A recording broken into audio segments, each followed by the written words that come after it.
Alright, what's up? What's going on, guys? CaptainMonk here. In today's game, instead of myself playing Ekko, we have Acromorph playing Ekko. But yeah, it's going to be an Ekko gameplay here, guys. Hopefully you guys are stoked for the new champion, because I know I am. And before you guys question in the comment section, why is it that you're commentating yet it's Acromorph's gameplay, and you know what the hell's going on here? And I'll explain what's going on, but what you should know so far is right now I'm physically incapable of playing League because of an injury, and I'll explain what happened and you know what the injury actually is and all that in a second. But first I want to thank Sam or Acromorph for actually doing this for me, because you know when I told him what happened and all that, he's like, man, that really sucks, because Ekko is coming up tomorrow, because you know this happened the night before Ekko came out, and he's like, you know what, man, I'll get your gameplay for you, I'll record it and I'll send it to you, and you can do what you want with that and maybe make something out of a bad situation. And that's what he's done for me here. So once again, a huge thank you to him, because it's really helped me out in this situation, because you know Ekko's a brand new champion, and not to mention he's a champion that I find really interesting, a lot of fun. I mean, I haven't played him, of course, but I'm just assuming from what I've seen, he looks like a really cool assassin. And I know when I do manage to play League, which will be probably in like a week or two, when I do heal, that I'll be able to enjoy him, because he looks like pretty much my style of a mid laner. I love assassins that kind of go in and get out, you know, like Zed, for example. Fizz, another good example of that. And Ekko seems to be a lot like him, so I'm really looking forward to it. But to give you an idea what's kind of happened with me, I was hanging out with a buddy of mine, and we went bike riding, and we were going down a residential street, and there was no stop sign for our part of the street, but the cross street, going the opposite, I guess, direction. I guess not the opposite, but you know what I'm saying. Didn't have a... I'm getting my words all mixed up. If I mess up any of my words or I'm acting like a bit of an idiot or anything like that, you should know I'm actually on a decent amount of painkillers, because I'm in a lot of pain, but I still want to bring out a commentary for you guys. So, yeah, I might be a little bit derpy, but that's, you know, the price I gotta pay for this situation. But basically, yeah, I was riding on my bike, my bike was on another bike, and we were just going through the intersection, and the cross street there had a stop sign, and this car went straight on through.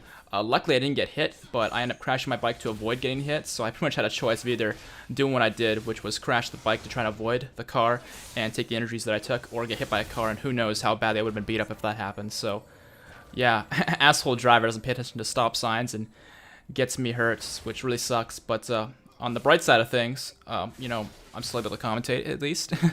And I mean, these painkillers definitely help, because I don't feel as much pain, but yeah, it's still pretty bad. But the injuries I did suffer because of all of this are, well, mostly just some scrapes and some bruises and all that, nothing too major. But I did end up landing on my elbow, so I ended up busting up some bones in there. So I don't think I have any broken ones, but I have a fracture or two. So it's going to take a while to heal those, but I cannot move my right arm whatsoever right now. So that's what's going on there. I also have this nasty cut on my chin, which the doctors kind of joked about it, saying, you know, lucky you don't have to get stitches, because there's no skin left to stitch. So yeah, my entire chin's fucked up. It's a pretty deep wound, so it is what it is. It could be worse. And in all seriousness, I was playing way too much League anyways, so having a break forced upon me isn't the worst thing in the world. So yeah, I'm not too concerned. And Acromorph picking up the first kill in the lane here, actually, against the Zed, 1v1. Very nice. So I guess that pretty much explains the situation. So hopefully in a week or two I'll be able to start recording again. Maybe less time. We'll see how things go. But the doctors did say expect it to be 10 days at the very least, if not longer, before you take off the sling. They've given me a sling, which is one of those things that kind of just helps you relax your arm, but hold it in position that will be safer to heal. Because right now, if I hold it at a 90-degree angle, it's painless. But if I straighten my arm, or you know, try to raise my hand towards that same arm's shoulder, it's, yeah, pretty painful. So it is what it is. But yeah, Acromorph's already got a kill in the lane here so far. So I guess for the rest of the video, I will try and do my best to talk about Ekko a little bit, maybe give you guys some tips, point out things that he's doing well. As you can see on his first back here, he's decided to go with the Amplifying Tome and Cloth Armor. And actually, I should probably warn you guys as well, I have actually not seen this game yet. I know nothing about it besides the fact that I trust Sam with playing champions pretty well, because he's a pretty good player. He's a diamond player like myself. He's doing pretty good so far, as you can see. And yeah, he just told me, like, yeah, I played well in this game, I showed off some cool mechanics, and yeah, maybe you'll be good for the channel. So I'm gonna try and shoutcast it in a kind of way, like, almost, I'm not gonna say like LCS, because of course I'm only watching from one person's perspective, but I don't know what's coming, so I'll be trying to do play-by-plays and shit like that when the game gets more exciting. So Acromorph going in with the dash there, I don't actually know what it's called, I think it's called Phase Dive, getting some free damage on the Zed. He's just gonna clear the wave here though, and there's actually quite a few minions there, so it might take him a little while, but hopefully he can avoid taking too much damage from the minions while still getting the last hits which I know can be sometimes very difficult. But yeah, so far in this lane, he's seen at 24 CS, and I think it's 5.5 minutes. I can't quite see the text 'cause the preview I've got here is pretty small, but I think he's doing all right. There we go. I increased the size of the preview. So yeah, good game for him so far. He's maxing the Q. Reason being, the Q is your main damage source, so it's pretty much what you want to do when you're playing Ekko. As far as I know, for second skill, you want to get your E second, because although it is a mobility spell, it also has a damage part of it, because I don't actually know the exact specifics, but as far as I know, you use the phase dive, and then you click to auto attack, and you'll dash to that second target. So it's basically 2 mobility spells in one. And the second part procs your auto attack alongside some damage from the spell itself. I'm pretty sure. I might be wrong about that. Maybe, who knows? I don't. I'd probably have to look up some stuff on the LoL wiki or something like that to figure out the exact specifics. But point being, I'm pretty sure you max the E second, if not just for the cooldown, if maybe more. Who knows? But yeah, Ekko's actually looking like a really interesting champion, because he's got a ton of damage, ton of mobility, and yeah, there you go. It's just an auto attack, but I guess maxing it second does decrease the cooldown, so maybe it is the way to go. But I think the biggest part of his kit that are really, I guess, interesting and important to keep in mind is how strong his W and his ultimate are. His ultimate does so much damage late game, and you'll see it pretty soon here because he is level 6. You'll be able to see how much damage it does. There you go. There's his ultimate, doing a shit ton of damage and avoiding getting killed by the Zed by healing himself with that as well. And I think if Acro had more mana here on his Ekko, he might have been able to actually outplay the Zed enough to take him out, but unfortunately he had no mana. And I guess that kind of reiterates why I went with Flask. I haven't played the champion, so I don't really know how his mana costs are and how that all goes, but what I do know is he's using Flask right now as his starting item instead of like a Doran's, and he's still running out of mana here and there. So maybe he just sucks at mana management. Maybe, for all we know, Acro is playing this matchup pretty well, and Ekko just has really bad mana costs. And I guess he's kind of like Fizz in the sense that he is melee, so maybe, because I know Fizz and Caston are both 2 melee AP assassins that both use Flasks, so maybe that's what's going on there. But only time will tell. I haven't played the matchup enough to know. I haven't played Ekko enough to know, but I think it's a fair assumption. Looking at the rest of the game here, we have Wrecked by Drek playing Thresh support, and I'm going to try and actually run down the teams here. Well, I actually can't tab to see what they are, but I see Wrecked by Drek when you tab there, so he's playing Thresh support. It's looking like they have Way Later playing Nasus top. I don't know who that is. I think that's a sub that he got from the chat room. They've also got Large Doobie playing Graves AD carry. I'm just looking at the chat right now. And then Non-Clutch, someone I'm pretty sure most of you recognize, playing Sejuani in the jungle. Alright, so he's picked up his Seeker's Arm Guard here, and he's heading back to lane. And it's looking like he's going to look towards finishing that Hourglass first. Because although getting an item like the Luden's Echo provide more burst, or maybe Lich Bane would give you some more burst, but also some mana to help the mana cost issue, I think Hourglass is probably a pretty good purchase against the Zed, if the Zed is a good player and all that. But from what I've seen so far, I'm not too sure that's an issue, but maybe it's too soon to say. But I play a decent amount of Zed myself, and this Zed is not playing the matchup very well from what I've seen. And maybe I'll point out some of the mistakes he's making if I get around to that, but of course there's so many things I need to mention already.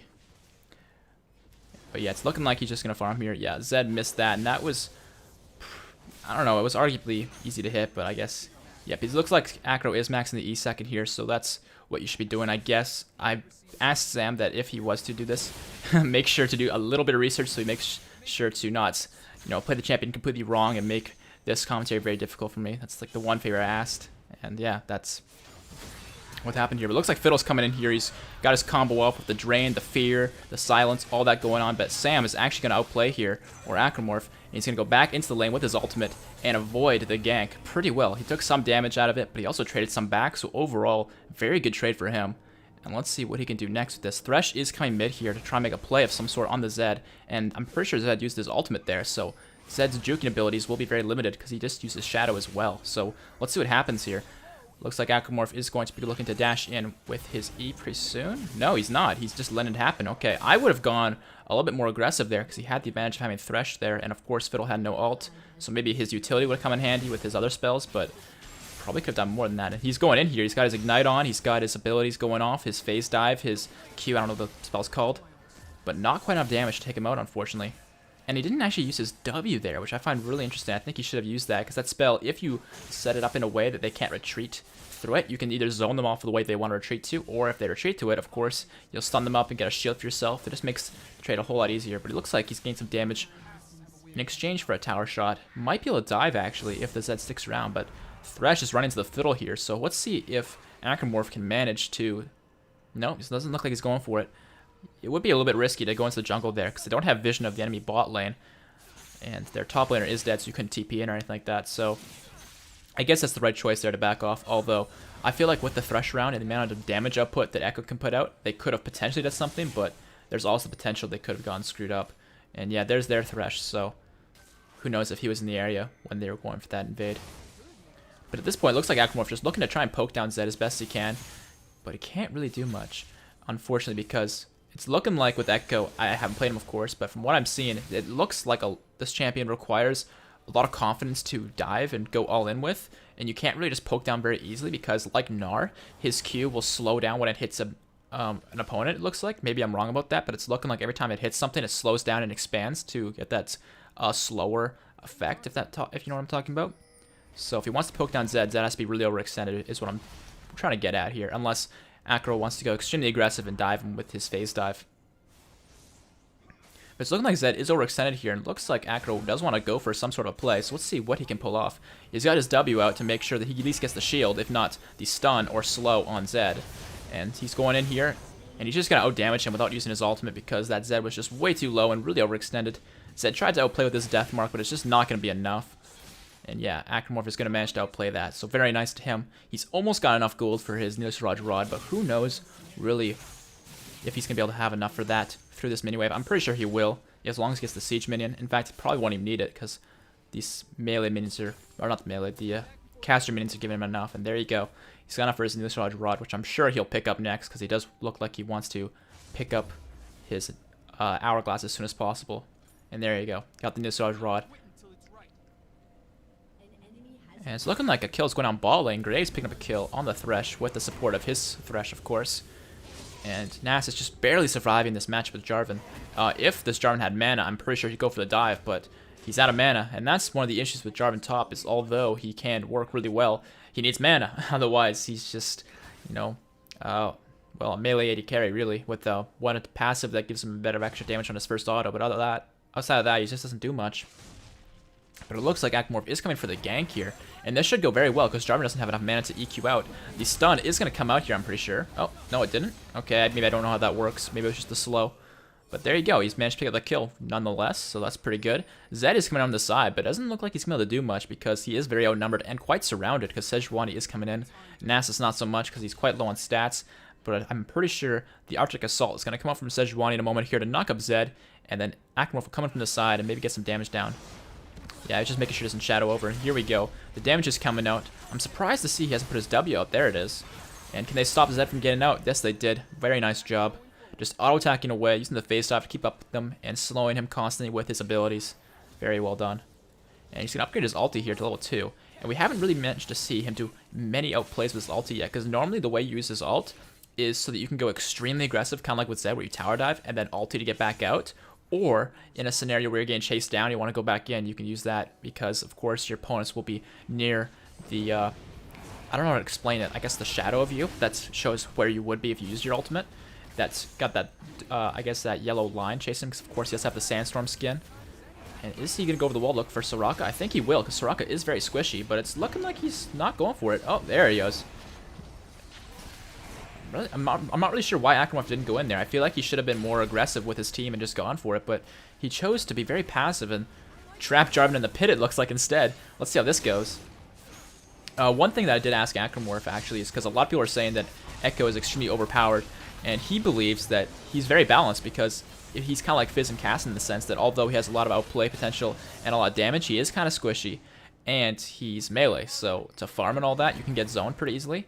And the only way he can really work around that is to be extremely aggressive and outplay his opponent in a 1v1 scenario so that he can farm safely, which it looks like he's done a very good job of this game thus far. So nice job to Acromorph here so far. He's 303, nice score. CS is a little low, but of course, being like Fizz and Caston, being melee and all that, and being in the mid lane, it is a tougher matchup to get a lot of CS in, but he is doing more than the Zed is, and that's pretty much all he needs to do. It could be better, but as long as he's got more CS, he's doing his job.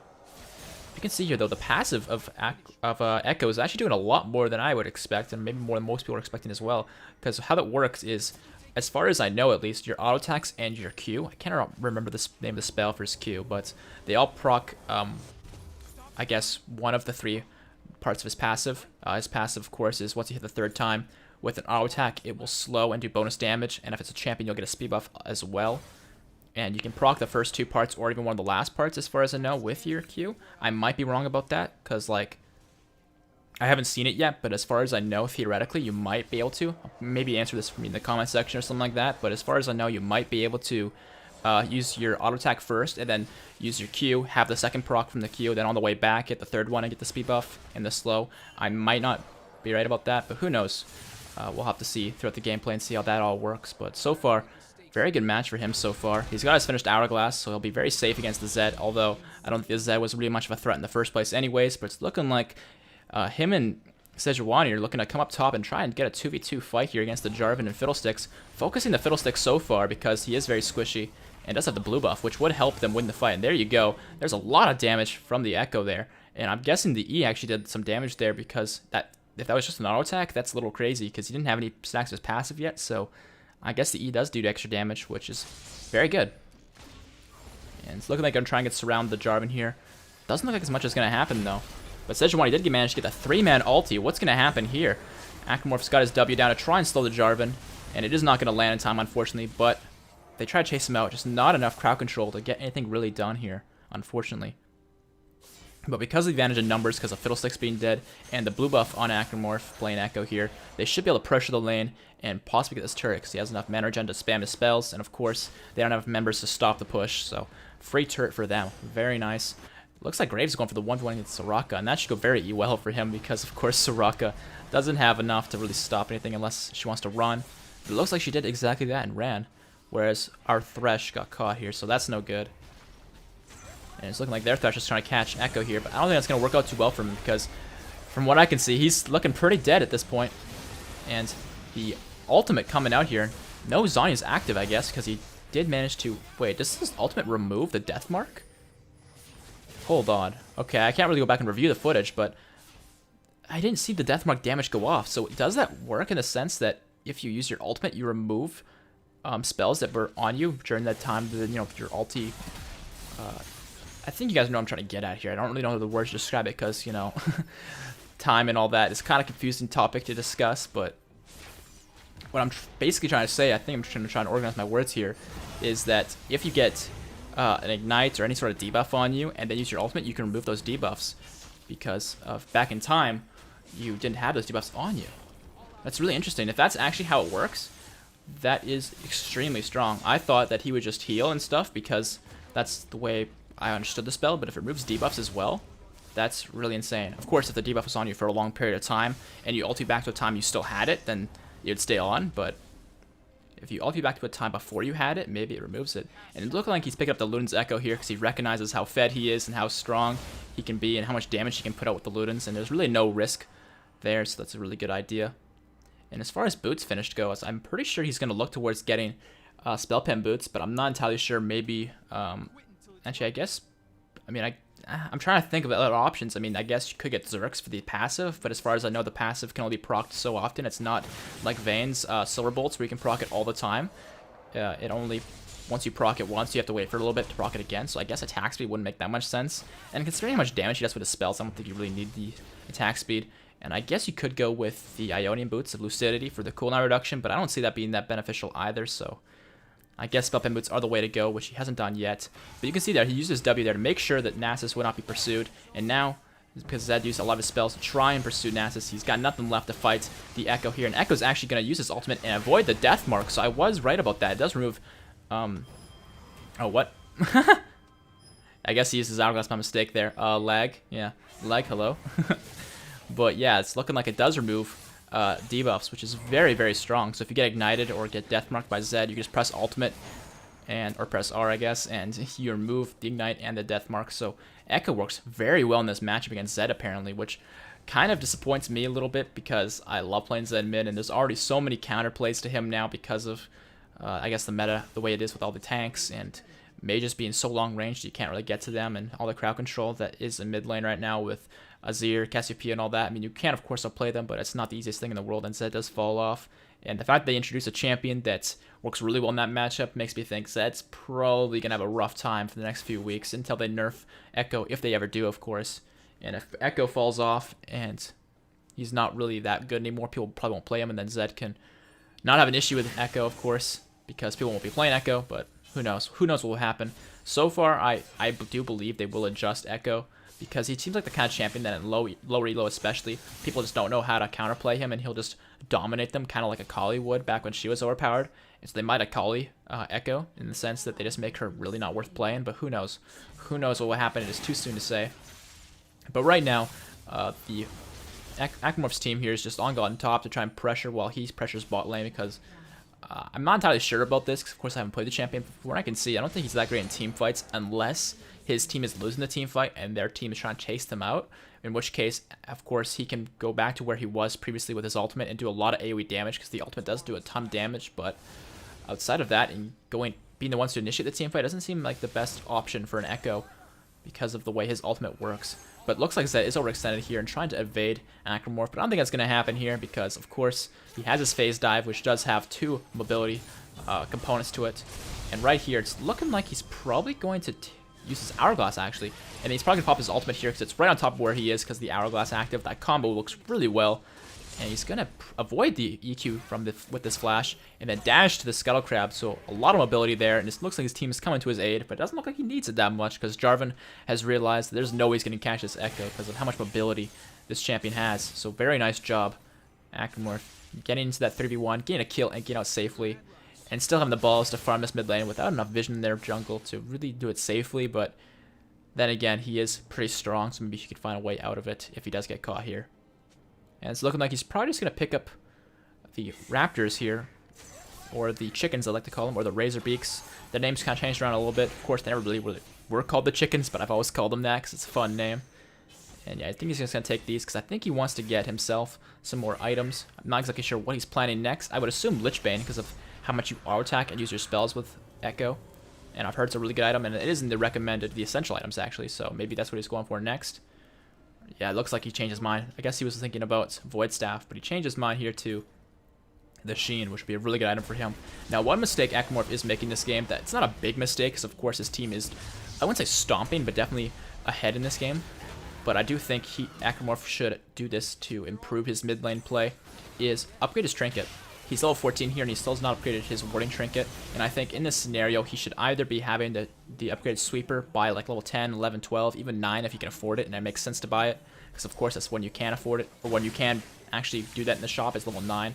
That's when that becomes available. Or upgrade his trinket, the warding trinket, to something. But he hasn't done that yet, and yeah, he's level 15, so he hasn't made a point of doing that yet. So small little error there, but then again, I haven't seen him go back and buy items and still have enough gold for it, so maybe he doesn't consider it a priority. I think he should prioritize it a little bit more, but it's not the biggest deal in the world. Just a small little thing maybe you guys can learn from is to upgrade your trinkets sooner, because the trinkets right now, they only cost 250, not 475 like they did earlier in the season. Or maybe that was that last season. I can't recall exactly, but the trinkets make a bigger difference than you guys realize. It's quite massive, because especially with the warding trinket, when you get the warding trinket that stacks twice, they load faster for one, so you get more wards. But to add on to that, you have the ability to place 2. And you guys don't realize until you actually use it how many wards that actually gives you. It's quite insane.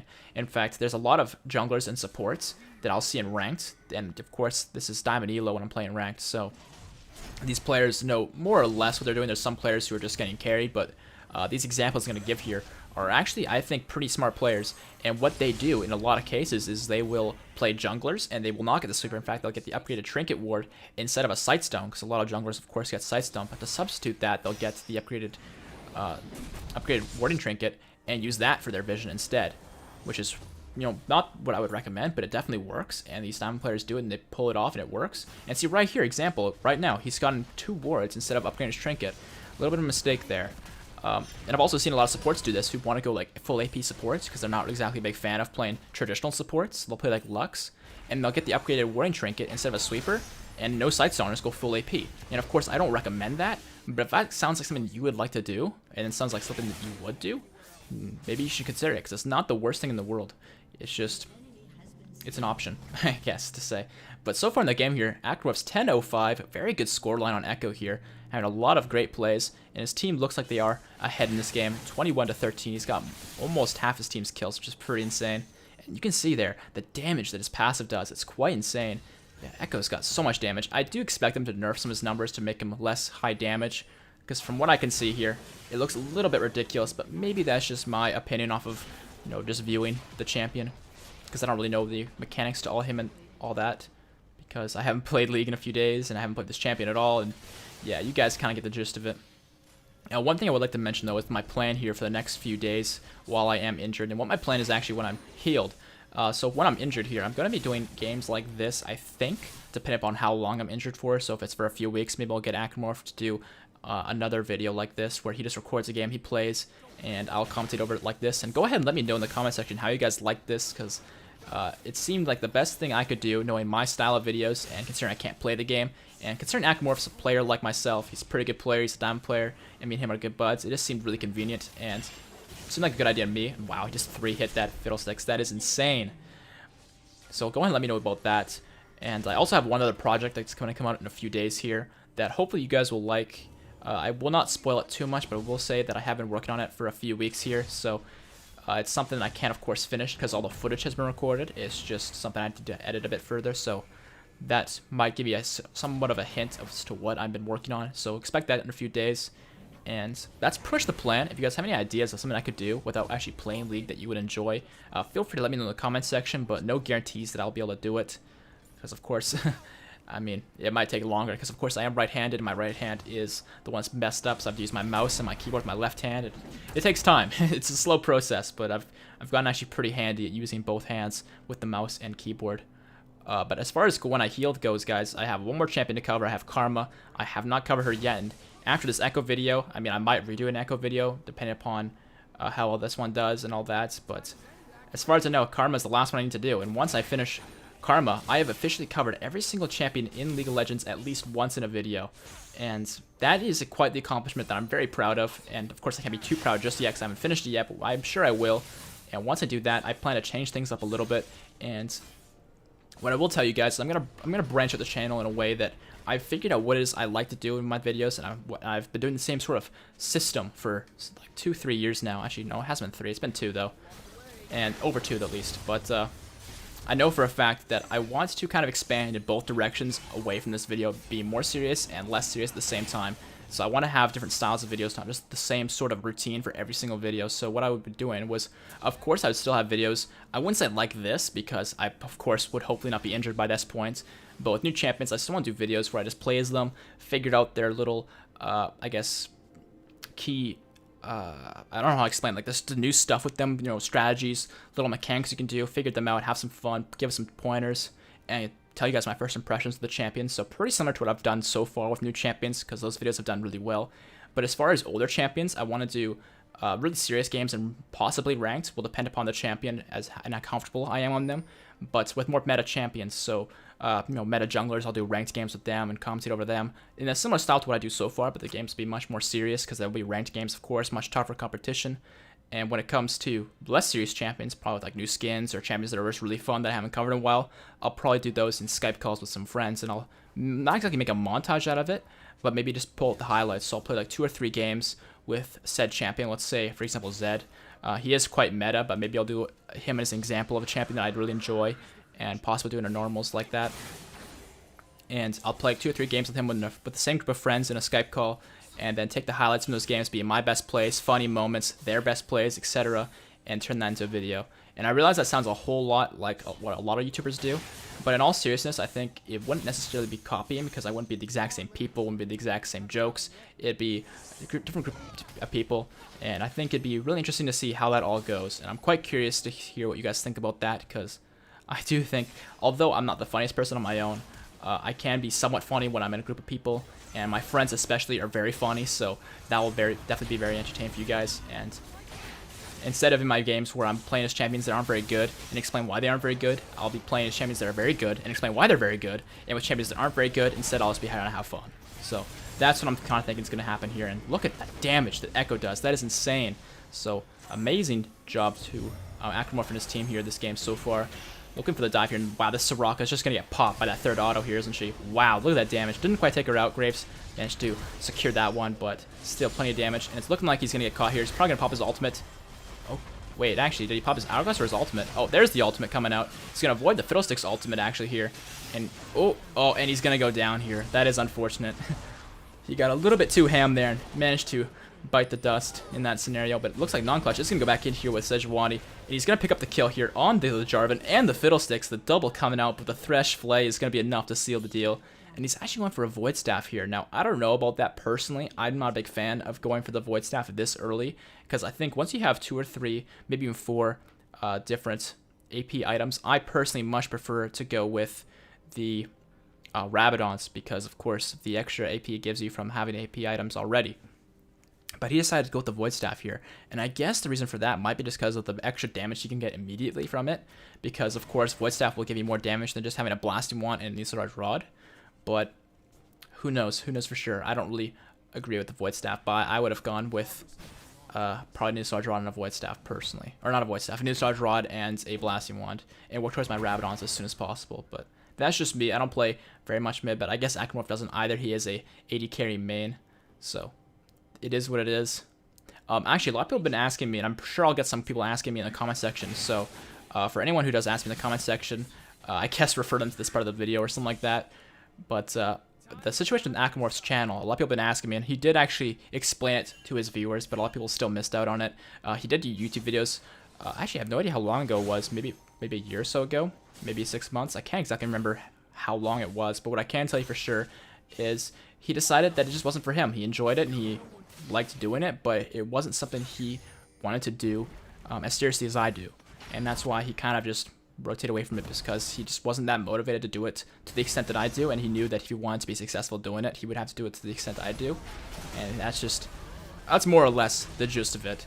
I will go ahead and link Akramorph's channel below, and you guys can check out some of the videos he did do quite a while ago, and of course, the team fight here actually looks like there's a ton of damage going on. Not really much to commentate on, because Akramorph's team here is just so ahead. They can just pretty much do whatever they want. Damn, that damage. Ekko looking like so much fun because of the amount of damage he can put out. But yeah, we can, of course, just check out his channel. I'm pretty sure he has a video that links to a Twitter post that he made explaining his situation. Probably better than I ever could, so if you guys are interested, you can check that out. But yeah, once again, thank you to Akramorph for helping me with all this, because of course I can't play League, and give me this gameplay, because I think this video has turned out pretty well. I'm pretty happy with how I've managed to explain things to you guys and how this game's been commentated, and I've mentioned a few tips and stuff with Ekko, but I'm still just astounded by this champion, because recently, I mean, I don't know about you guys, but I'm feeling like League of Legends champions that they've been releasing, I mean, there are a few exceptions, of course, but a lot of them has been really lackluster on release. Bard, in my opinion, has gone a whole lot better, but on release, he was very lackluster. You know, Kalista is a pretty good champion, but on release, I didn't really enjoy her that much, because I found her super awkward, but they have, of course, tuned her around and made her a whole lot more smooth with her passive, which I found really awkward when she first came out. Another good example of a champion like that is Azir. Azir, when he first came out, was just not very well done, and honestly, pretty hard to play. I mean, he's so hard to play, but considering all the bugs and how weak he wasn't very good. But because of all the adjustments they made to him, and of course, he's still a little bit buggy, but it's a huge improvement. So I'm very impressed to see that Riot's put out a champion that's this fun and this well put together and doesn't seem to have any bugs or anything like that. He's just very, very strong, which is kind of like they used to do back in the day, like Season 2. I don't know if you guys have ever heard that, but people make jokes about, oh yeah, new champion is going to be OP. And like, that's just the joke that people would make, that every new champion is going to be OP for a while. And they kind of strayed away from that for the last few months and the last two champions, but Ekko has gone back to the roots of Riot's new champions, and I love it. I love it so much. But of course, I don't think we'll be seeing Ekko played in ranked ever at all, because he'll be probably banned every single game. But it's looking like here Zed is pushing ball lane a little bit, but the rest of the team is just kind of scattered throughout the jungle and mid lane. So I'm thinking Akramorph's next motive here might be just go for the solo kill on Zed. It does look that way. Zed does have a blue buff, so that'll be a nice little trophy for Ekko. And he's going to place a W on top of him. Of course, it takes a while to proc, so it's not going to get anything done. And he's going to actually flash for the phase dive here, and then the auto attack. But Zed is outrunning him, but I don't think that's going to mean much, because Ekko can just auto him to death and pop his Hourglass instead of his ultimate, actually. And the Ignite's going to take him out. Yeah, I'm not sure if Akramorph played that correctly, but then again, I don't really play Ekko that much. But from what I saw, I feel like Ekko could have potentially use his ultimate in some way to outplay there. But then again, I'm not very familiar with this spell. But I think when he got ulted and ignited, he should just ulted and then chased Zed further from there, because he would have saved his Hourglass active and healed himself, making this push he's making right now a little bit more effective and a lot more intimidating, because he would have had more health to work with. But it's looking like his team is getting caught mid lane, but he did manage to push up bot lane with those super minions, so the lane's going to be very much pressured. And now there's a TP actually to the turret, I guess? Interesting, I saw their team TP or something. But yeah, I can't really afford much just yet, but he's probably going to wait for his Rabadons here because he's so damn close. Oh, no, he's not waiting for it. Yeah, I guess he recognizes his team needs him. Now it's just getting 4-man gangbanged here, but it's looking like he's actually running at them to try and take the fight. I'm just assuming this because I'm looking at the mini-map here. But yeah, it looks like Akimov doesn't just want the wolves, so he can get his Rabadons and then go from there. And there he goes. Probably going to base here? No, he's going for the Gromp next, I guess. Maybe Dragon. I wonder, can Ekko solo the Dragon? That'd be really interesting to see. Yeah, it's looking like he will, so... Yeah, I'm very impressed, actually, with Akimov's gameplay here, though, because he's only played the champion a few times. I've looked at his match history 3 or 4 times, and so far, it looks like he has a pretty good grasp on the champion. Of course, not perfect play, but probably just as good, if not better, than I would have if I was to play the champion this much. And so, I'm very, very happy with this. Well done to him. And yeah, he looks like he's going to solo Dragon here. Takes a bit of damage from it, but nothing too worrisome, because of course he can just base now and pick up his finished Rabadons and look to close this game out. And it looks like Non-Clutch is very extended here with 3 or 4 people gangbanging him, but might he be able to take someone down with him? Only time will tell. Or watching the camera. Oh, no, he's watching base. Alright, looks like he didn't manage to take anyone out with him. That's one thing I think might have made this game a little bit more interesting, is if I managed to spectate the game from everyone's perspective, kind of like they do in LCS, and how the camera trying changes from people. But of course, this is an Ekko gameplay. You guys care about the Ekko footage, so I guess this does work out for the best. But it would have been a lot easier to commentate what's going on with the rest of the map if it was in a spectator setup instead of this. Not a complaint, just an observation, of course. But it's looking like Thresh is getting a little bit caught here by the Zed, and then Thresh is on the side hooking in our Thresh. So yeah, it's a 4-pill mid, but Graves and Ekko are here on the side. Possibly going to steal the red buff? Yeah, the red buff is here. I'm assuming Graves is going to try and steal that. And is Ekko going for the back door? Yeah, it looks like he will. Yeah, stop port. So yeah, it's looking like they're going for the back door here, because it looks like they are trying to take Baron. But Ekko is in their base, and he does have the Lich Bane, so he does a lot of damage to turrets, as long as he can proc that Lich Bane often. There you go, that turret's already gone. The Nasus is coming in handy as well, because Nasus' Q does hit turrets. So this turret's going down fast, and the Soraka's going to get one shot, or technically not one shot, but damn, it was so fast, if you blinked, you might have missed it. And the Hourglass is actually going to come out here, and it's looking like he's going to pop his ultimate here? No, he didn't. I would have popped my ultimate there to heal up, but also do damage to the Zed, and there you go, there's the ultimate. And that's going to be the game here, guys. Hopefully you guys like this.